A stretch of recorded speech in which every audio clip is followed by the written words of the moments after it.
Bonjour et bienvenue sur le podcast One Thing in a French Day.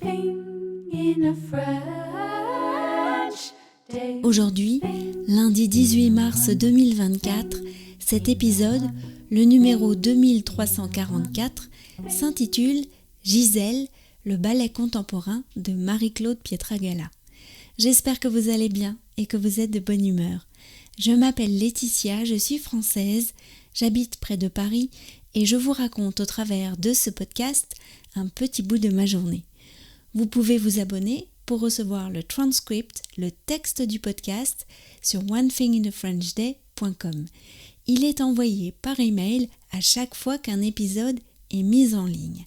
L'abonnement commence à 3 € par mois et vous avez ainsi l'assurance de recevoir le texte tel que je l'ai écrit.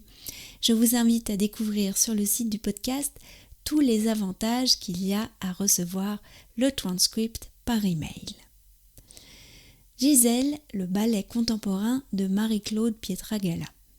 J'ai reçu mon cadeau de fête des mères avec quelques mois d'avance. Mais quel cadeau! Michaela m'a invité à aller voir avec elle le ballet Gisèle, chorégraphié par Marie-Claude Pietragala, la célèbre danseuse étoile. Nous étions plusieurs du Kung-Fu à nous rendre ce samedi à la scène musicale parce qu'une des danseuses fait partie de notre groupe compétition, Lola. Le ballet est moderne, ce n'est plus le ballet d'il y a 200 ans qui conte les malheureuses aventures d'une paysanne qui meurt d'amour avant de hanter la forêt avec des esprits. Marie-Claude Pietragala raconte l'histoire autrement. Ce sont 4 couples que l'on découvre dans le premier acte. Des couples dans lesquels les femmes sont maltraitées par les hommes. C'est très bien dansé, les mouvements sont inventifs, ça bouge, ça nous met dans un drôle d'état. La musique mêle celle du ballet classique originel et de la musique électronique. J'ai adoré. On s'est tous retrouvés pendant l'entracte pour échanger nos impressions. Capucine et son mari étaient placés dans les premiers rangs. « Oui, les danseurs sont pieds nus », nous a dit Capucine. Julien, Noé, Michaela et moi étions plus éloignés de la scène sur le côté. La salle de la scène musicale est immense.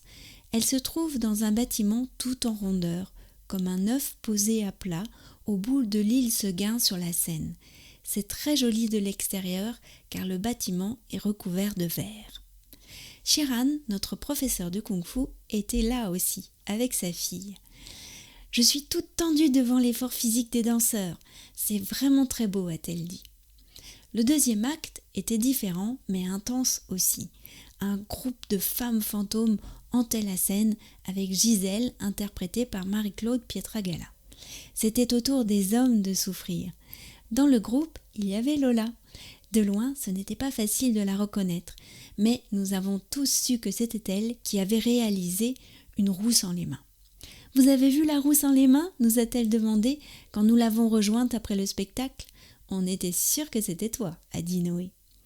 Il était temps de se quitter, mais Lola reviendra parmi nous après la tournée de 2 semaines. À bientôt Lola, et encore bravo.